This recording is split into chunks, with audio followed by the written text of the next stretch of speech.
Hello மக்களே, நான் உங்கள் Lasmath. Welcome to Mehar views. போன எபிசோட்ல 6 வருஷத்துக்கு முன்னாடி விஜயோட வாழ்க்கையில் நடந்த அந்த இருட்டான பிளாஷ்பேக்க பார்த்தோம். இன்னைக்கு நாம பிரசன்ட் டைமுக்கு வர போறோம். காவேரிக்கும் விஜய்க்கும் நடுவுல இருக்கிற அந்த கெமிஸ்ட்ரி கொஞ்சம் கொஞ்சமா எப்படி பத்திக்கிட்டு எரிய ஆரம்பிக்குதுன்னு பார்க்க போறோம். வாங்க நேரா கதைக்குள்ள போலாம்.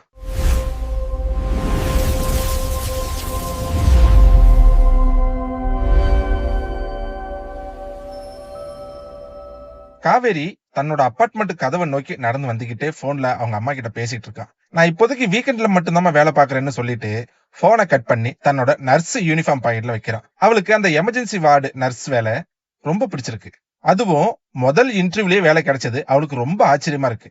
ஒரு பக்கம் நர்சிங் காலேஜ்ல படிச்சுக்கிட்டே இன்னொரு பக்கம் வீக்கெண்ட்ல ஹாஸ்பிட்டல்ல வேலை பாக்குறதுன்னு அவளுக்கு ரொம்ப ஈஸியா செட் ஆயிடுச்சு. அவளுக்கு இந்த சென்னை நகரமும் ரொம்ப பிடிச்சிருக்கு. படிப்பு முடிஞ்சதும் இங்கேயே செட்டில் ஆகிடலான்னு கூட தோணுது. அவனோட அண்ணன் சந்தோஷம் அவகிட்ட இப்பெல்லாம் ரொம்ப நல்லாவே நடந்துக்கிறான்.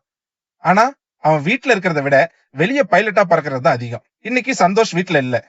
அதனால நிம்மதியா உட்காந்து படிக்கலான்னு ஒரு சின்ன சந்தோஷத்தோட கதவை திறக்கிற காவேரி. ஆனா கதவை திறந்ததும் அவ சந்தோஷம் அப்படியே காத்துல பறந்துடுச்சு. ஏன்னா அவங்க வீட்டு ஹால்ல 3 பசங்க உட்கார்ந்து இருக்காங்க. அதுல ஒருத்தன் நம்ம விஜய், இன்னொருத்தவன் அருண், மூணாவதா உட்கார்ந்து இருக்கான் பாருங்க, அவன் தான். அன்னைக்கு லிப்ட்ல காவேரியை பார்த்ததும் வக்கரமா ஜொல்லு விட்ட அந்த கல்யாணமான பொறுக்கி தினேஷ். காவேரிக்கு செம்ம கடுப்பாகுது. இவனுங்க எல்லாரும் என் வீட்டுல என்ன பண்றானுங்க அப்படின்னு ஒரு பெரிய எரிச்சலோட தன் ஷூவை கழட்டி போட்டுட்டு விஜய பாக்குறான். சந்தோஷ் இன்னும் 2 நாளைக்கு ஊருக்கு வரமாட்டான்.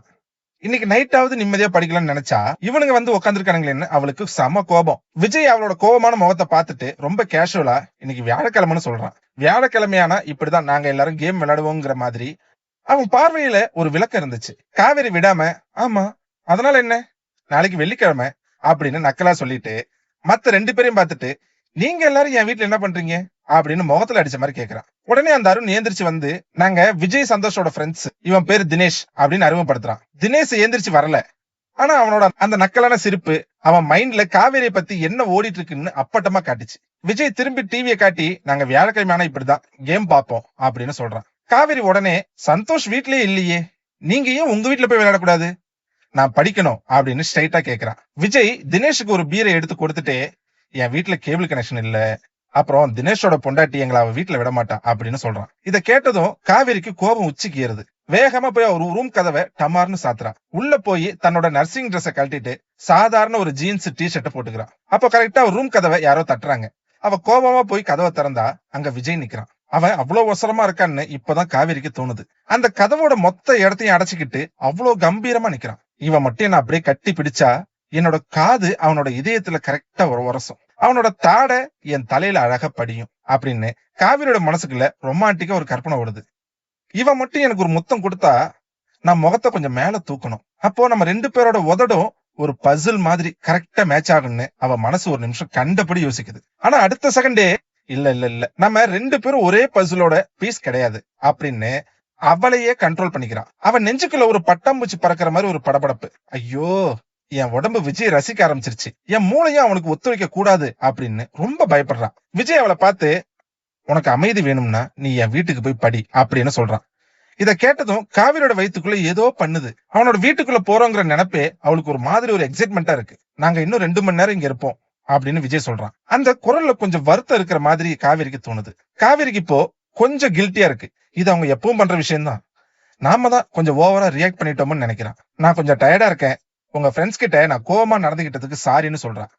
விஜய் உடனே, தினேஷ் என்னோட ஃப்ரெண்ட்ஸ் கிடையாது அப்படின்னு அழுத்தமா சொல்றான். அதோட அர்த்தம் என்னன்னு காவேரியும் கேட்கல. விஜய் அவளோட பெட்ல கிடக்கிற யூனிஃபார்மை பார்த்து, உனக்கு வேலை கிடைச்சிச்சா அப்படின்னு கேக்குறான். எமர்ஜென்சி வார்டுல ரெஜிஸ்டர் நர்ஸ்ன்னு காவேரி சொல்றான். விஜய்க்கு கொஞ்சம் குழப்பம். நீ இன்னும் நர்சிங் காலேஜ் தானே படிக்கிற, அதுக்குள்ள எப்படி நர்ஸ் வேலை அப்படின்னு கேக்குறான். நான் இப்போ மாஸ்டர்ஸ் பண்ணிட்டு இருக்கேன், என்கிட்ட ஏற்கனவே RN லைசன்ஸ் இருக்கு, நான் அனஸ்தீசியா கொடுப்பேன் அப்படின்னு விளக்குறான். குட் ஃபார் யூ அப்படின்னு சொல்லிட்டு விஜய் அந்த கதவு ஓரத்துல இருந்து விலகி நடக்கிறான். அவன் முகத்துல ஒரு சின்ன சிரிப்பு கூட இல்ல. ஏன் இவன் சிரிக்கவே மாட்டேங்கிறான் அப்படின்னு காவேரிக்கு தோணுது. காவேரி கிச்சனுக்கு போய் ஏதாவது சாப்பிடலாமான்னு ஃப்ரிட்ஜை திறக்கிறான். ஆனா அங்க பெருசா ஒண்ணுமே இல்ல. சரி சாண்ட்விச் பண்ணலான்னு பிரெட்டை எடுத்து வைக்கிறா. தனக்கு ஒண்ணு, அப்புறம் அந்த அபார்ட்மெண்ட்ல இருக்கிற 80 வயசான தாத்தா மாரிமுத்து அவருக்கு ஒண்ணுன்னு 2 சாண்ட்விச் ரெடி பண்ணிட்டு இருக்கா. ஏன்னா அந்த தாத்தா தனிமையில இருக்காரு, அவருக்கு சாப்பாடு கொடுத்தா ரொம்ப சந்தோஷப்படுவாரு. அப்போ அந்த நேரம் பார்த்து அந்த பொறுக்கி பைய தினேஷ் கிச்சனுக்குள்ள வந்து காவேரி ரொம்ப பக்கத்துல வந்து நிக்கிறான். ஆனா விஜயோட கண்கள் எதையும் காட்டிக்காது. ஆனா தினேஷோட கண்கள் காவேரி அப்படியே ட்ரெஸ் இல்லாம பாக்குற மாதிரி அவ்வளவு வக்கரமா இருக்கு. நீ சந்தோஷோட தங்கச்சியா அப்படின்னு கேட்டுக்கிட்டே ஃப்ரிட்ஜுக்குள்ள கையை விடுறான். நீ நர்ஸா அப்படின்னு மறுபடியும் கேக்குறான். காவேரி அவனை மதிக்காம கோபமா சாண்ட்விச் பண்ணிட்டு இருக்கான். தினேஷ் அவளை இம்ப்ரெஸ் பண்றதுக்காக, நான் ஒரு பைலட், உங்க அண்ணன் சந்தோஷ் வேலை பாக்குற அதே ஏர்லைன்ஸ்ல தான் நானும் பைலட்டா இருக்கேன் அப்படின்னு ஒரு பில்டப் கொடுக்குறான். காவேரி மனசுக்குள்ள சிரிக்கிறா. ஏன்னா அவங்க தாத்தா ஒரு பைலட், அப்பா ஒரு பைலட், அண்ணன் ஒரு பைலட், இவன் என்ன புதுசா பைலட்னு பீத்திக்கிறான்னு நினைக்கிறான். தினேஷ், நீ என்ன இம்ப்ரெஸ் பண்ண நினைச்சா இது தப்பான ரூட். எனக்கு கொஞ்சம் அடக்கமான, அதை விட முக்கியமா பொண்டாட்டி இல்லாத பசங்களை தான் பிடிக்கும் அப்படின்னு அவன் கையில இருக்கிற கல்யாணத்தை மோதிரத்தை பார்த்து நக்கலா சொல்றான். கரெக்டா அந்த நேரம் பார்த்து விஜய் கிச்சனுக்கு வரான். கேம் ஆரம்பிச்சுன்னு தினேஷை பார்த்து சொல்றான்.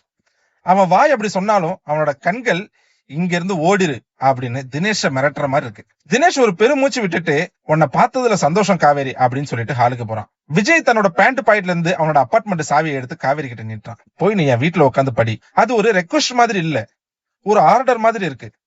பரவாயில்ல, நான் இங்கேயே படிக்கிறேன். டிவி சத்தம் ஒண்ணு அவ்வளவு அதிகமா இல்ல அப்படின்னு காவேரி மறுத்துட்டு மைனஸ் டப்பாவை மூடுறான். விஜய் அவ பக்கத்துல நெருங்கி வந்து கிசு கிசுக்கிற குரல்ல, நீ இங்க படிக்கிறது எனக்கு ஓகே இல்ல, எல்லாரும் போற வரைக்கும் நீ என் வீட்டுல இரு, கிளம்பு, உன் சாண்ட்விச் எடுத்துக்கிட்டு போ அப்படின்னு சொல்றான். அவனோட அந்த நெருக்கம் காவேரி என்னமோ பண்ணுது. அவளோட கால் விரல்கள் எல்லாம் சுருங்குது, உடம்பு விரைச்சு போகுது. இந்த 2 சாண்ட்விச் எனக்கு இல்ல, ஒண்ணு மாரிமுத்து தாத்தாவுக்குன்னு காவேரி ரொம்ப டிஃபென்சிவா சொல்றான். விஜய் அவளை ரொம்ப ஆழமா பாக்குறான். இப்படி பார்த்தா அது போலீஸ் கேஸ் ஆகும்னு காவேரிக்கு தோணுது. மாரிமுத்து தாத்தாவுக்கு சாண்ட்விச் பண்ணியா அப்படின்னு விஜய் கேக்குறான். ஆமா, சாப்பாடு அவரை சந்தோஷப்படுத்தும் அப்படின்னு காவேரி சொல்றான். விஜய் கொஞ்ச நேரம் அவளை அப்படியே பார்த்துட்டு அவளுக்கு பின்னாடி கைவிட்டு அந்த சாவியை எடுத்து காவேரியோட ஜீன்ஸ் பாக்கெட்ல திணிக்கிறான். அவனோட விரல் அவ பாக்கெட்ல பட்டதும் காவேரிக்கு மூச்சே நின்னுருச்சு. அவ பாக்கெட்டை அப்படியே தீப்பிடிச்சு எரியற மாதிரி ஒரு ஃபீலிங். அவன் எந்த ரியாக்ஷனும் இல்லாம திரும்பி ஹாலுக்கு போயிடுறான். காவேரி அந்த தாத்தாவுக்கு சாண்ட்விச் கொடுத்துட்டு விஜயோட வீட்டுக்குள்ள போறா. நிம்மதியா படிக்கலாங்கிறத விட அவனோட வீட்டுக்குள்ள அவன் இல்லாதப்ப போறது அவளுக்கு ஒரு பெரிய த்ரில்லா இருக்கு. அவனோட ரகசியங்கள் எல்லாம் தனக்கு கிடைக்க போகுதுன்னு நினைக்கிறான். ஆனா உள்ள போய் பார்த்தா செம்ம டிசப்பாயின்மெண்ட். அந்த வீட்டுல ஒரு பெயிண்டிங் இல்ல, ஒரு கலர் இல்ல, ஒரு செடி இல்ல, டேபிள்ல எந்த ஒரு டிசைனும் இல்ல. காவேரியோட வீடு எவ்வளவு அழகா இருக்கும் தெரியுமா? ஆனா இவன் வீட்டுல ஒரு பழம் வைக்கிற பவுல் கூட இல்ல. அங்க இருந்த ஒரே ஒரு இம்ப்ரெசிவ் விஷயம் ஒரு பெரிய புக் ஷெல்ஃப். சரி, அதுல என்ன புக்ஸ் இருக்குன்னு பார்த்தா எல்லாமே ஏரோநாட்டிக்கல் சம்பந்தப்பட்ட புக்ஸாவே இருக்கு.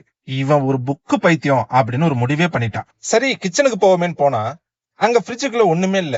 கொஞ்சம் ஆரஞ்சு ஜூஸ், அப்புறம் பார்சல் வாங்கின பாக்ஸ் மட்டும்தான் இருந்துச்சு. அப்படியே அண்ணன் சந்தோஷோட ஃப்ரிட்ஜ் மாதிரியே வறண்டு போய் கிடக்கு. காவேரி ஒரு கிளாஸ் எடுத்து ஆரஞ்சு ஜூஸ் குடிக்கிறான். அப்படியே சிங்க்ல கிடந்த பாத்திரத்தை எல்லாத்தையும் கழுவி வைக்கிறான். இவன் வீட்டுக்கு ஒரு பொண்ணு கூட வந்திருக்க மாட்டாங்களா? அப்படி வந்திருந்தா ஏதாவது கொஞ்சம் டெக்கரேட் பண்ணிருப்பாங்களே அப்படின்னு அவன் யோசிக்கிறான். சந்தோஷ் எப்படி பொண்ணுங்களை ஈசன் த்ரோ பண்ணுவானோ அதே மாதிரிதான் இவனும் இருப்பானோன்னு அவளுக்கு தோணுது. என் பாத்திரத்தை கழுவிட்டியா? பின்னால இருந்து திடீர்னு இப்படி ஒரு குரல் கேட்டதும் காவேரிக்கு பயத்துல தூக்கி போடுது. கையில இருந்த கிளாஸ் கீழே விழ போகுது. ஆனா எப்படியோ பிடிச்சுக்கிறான். திரும்பி பார்த்தா விஜய் நிக்கிறான். நான் படிச்சு முடிச்சிட்டேன், அதான் இது அழுக்கா இருந்துச்சுன்னு கழுவுனேன் அப்படின்னு தடுமாறிக்கிட்டே சொல்றான். விஜய் முகத்துல ஒரு சின்ன சிரிப்பு வருது. ஆனா அந்த சிரிப்பு வரத்துக்குள்ளேயே மறுபடியும் சீரியஸ் ஆகுறான். எல்லாரும் போயிட்டாங்கன்னு சொல்றான். காவேரி குடிச்ச அந்த ஆரஞ்சு ஜூஸ் பாட்டில எடுத்து ஃப்ரிட்ஜுக்குள்ள வைக்கிறான். சாரி, எனக்கு தாகமா இருந்துச்சு அப்படின்னு காவேரி முணுமுணுக்கிறான். விஜய் திரும்பி ஃப்ரிட்ஜ்ல சாஞ்சிக்கிட்டு கைய கட்டிக்கிட்டு, நீ என் ஜூஸ குடிச்சதுல எனக்கு எந்த பிரச்சனையும் இல்ல காவேரி அப்படின்னு சொல்றான். அந்த வாய்ஸ் அவ்வளவு செக்ஸியா இருக்கு காவேரிக்கு. ஆனாலும் அவன் முகத்துல சிரிப்பே இல்ல. பேசும்போது முகத்துல எக்ஸ்பிரஷன் காட்டணும்னு அவனுக்கு தெரியவே தெரியாதா அப்படின்னு அவன் நினைக்கிறான். நீங்க எவ்வளவு நாள் இங்க தங்கிருக்கீங்க அப்படின்னு காவேரி அந்த அமைதியை உடைக்கிற மாதிரி கேட்கிறான். 4 வருஷமா இருக்கன்னு விஜய் சொல்றான். காவேரிக்கு தன்னை அறியாம சிரிப்பு வந்துருது. இல்ல, உங்க வீட்டை பார்த்தா நேத்துதான் குடியிருந்த மாதிரி அவ்வளவு பிளாங்கா இருக்குல்ல, அதான் கேட்டேன் அப்படின்னு சொல்றான். சொன்னதுக்கு அப்புறம் தான் அது அவனை இன்சல்ட் பண்ற மாதிரி இருக்குன்னு அவளுக்கு புரியுது. விஜய் தன்னோட வீட்டை சுத்தி பார்த்துட்டு, நான் நிறைய வேலைக்கு போறேன், என் வீட்டுக்கு யாருமே வரமாட்டாங்க, அதனால இதெல்லாம் எனக்கு முக்கியமா படல. அந்த தினேஷ் ஏன் இப்படி இருக்கான் அப்படின்னு காவேரி கேக்குறான். அவன் ஒரு பொறுக்கி, அவன் பொண்டாட்டி மதிக்க தெரியாத ஒருத்தன், அவன் வழியில நீ விழுந்துட கூடாதுன்னு தான் உன்னை இங்க அனுப்புனேன் அப்படின்னு சொல்லிட்டு அவன் பெட்ரூம்குள்ள போறான். நான் எல்லாம் அவனோட ட்ரிக்ல விடவே மாட்டேன் அப்படின்னு காவேரி சொல்றான். குட், நீ அவன் கிட்ட பழகுனா சந்தோஷ்க்கு பிடிக்காது, சந்தோஷ்க்கு அவனை சுத்தமாவே பிடிக்காது அப்படின்னு விஜய் உள்ள இருந்து சொல்றான். ஓ, அப்ப சந்தோஷ்காக தான் இவனை காப்பாத்தினானா அப்படின்னு காவேரி கொஞ்சம் டிசப்பாயிண்ட் ஆகுறான். அப்போ விஜய் பெட்ரூம்ல இருந்து வெளியே வரான். காவேரியோட கண்கள் அப்படியே ஆச்சரியத்துல விரியுது. அவன் இப்போ ஜீன்ஸ்ல இல்ல, ஒரு பைலட் யூனிஃபார்ம் போட்டிருக்கான். நீங்க ஒரு பைலட்டா அப்படின்னு ஆச்சரியமா கேக்குறான். விஜய் ஆமான்னு தலையாட்டிக்கிட்டே அழுக்கு துணி எடுத்துக்கிட்டு வாஷிங் மிஷின்ல போட போறான். நானும் சந்தோஷம் ஒன்னாதான் காலேஜ்ல படிச்சோம் அப்படின்னு சொல்றான். ஆனா காவிரியோட கவனம் முழுக்க அவன் மேலதான் இருக்கு. அவனோட ஷர்ட் பட்டன் இன்னும் முழுசா போடல. அவனோட வயிற்று பகுதியில் இருக்கிற அந்த வி ஷேப், அந்த 6 பேக் கட்டுகள் எல்லாம் அப்படியே காவிரியோட கண்களை பறிக்குது. கடவுளே, நான் ஏன் அவன் இடுப்ப பாத்துக்கிட்டே இருக்கேன் அப்படின்னு அவளுக்கு அவளே திட்டிக்கிட்டு கஷ்டப்பட்டு கண்ணை மேல திருப்புறா. துணியை மடிச்சுக்கிட்டே தன்னோட சிக்ஸ் பேக்க காட்டுற ஒரு பைலட் செம்ம இம்ப்ரெசிவ்னு அவளுக்கு தோணுது. நீங்க இப்பதானே குடிச்சீங்க, அதுக்குள்ள போய் ஒரு கமர்ஷியல் பைலட் ஓட்டலாமா அப்படின்னு காவேரி கேக்குறா. விஜய் தன்னோட பேக்கை எடுத்துக்கிட்டு, நான் தண்ணி மட்டும் தான் குடிச்சேன், எனக்கு சரக்கு அடிக்கிற பழக்கம் பெருசா இல்ல, அதுவும் வேலை இருக்கிற அன்னைக்கு நான் குடிக்கவே மாட்டேன் அப்படின்னு சொல்றான். காவேரி சிரிச்சுக்கிட்டே, அப்ப நம்ம முதல்ல மீட் பண்ண அன்னைக்கு நீங்க குடிச்சிட்டு ஹால்வேல மயங்கி கிடந்தீங்களே அப்படின்னு கேக்குறா. விஜய் ரொம்ப சீரியஸா, நீ என்ன சொல்றேன்னு எனக்கு தெரியல காவேரி, நம்ம லிஃப்ட்ல தானே முதல்ல மீட் பண்ணோம் அப்படின்னு கேக்குறான். அவன் நிஜமாவே சொல்றானா இல்ல கிண்டல் பண்றானான்னு அவளுக்கு புரியல. ரெண்டு பேரும் வெளியே வராங்க. விஜய் கதவை பூட்டுறான். காவேரி தன்னோட கதவை திறக்க போறா. காவேரின்னு விஜய் கூப்பிடுறான். அவ திரும்பி பாக்குறா. அன்னைக்கு நைட்டு நான் கீழே விழுந்து கிடப்பேன் பாத்தியே, அது ஒரு விதிவிலக்கு, ரொம்ப ரேரான ஒரு விதிவிலக்கு அப்படின்னு விஜய் மெதுவா சொல்றான். அவன் கண்கள் ஏதோ ஒரு சோகமா இருக்கு. காவேரிக்கு இப்ப குட் நைட் சொல்லிட்டு உள்ள போயிருக்கணும்.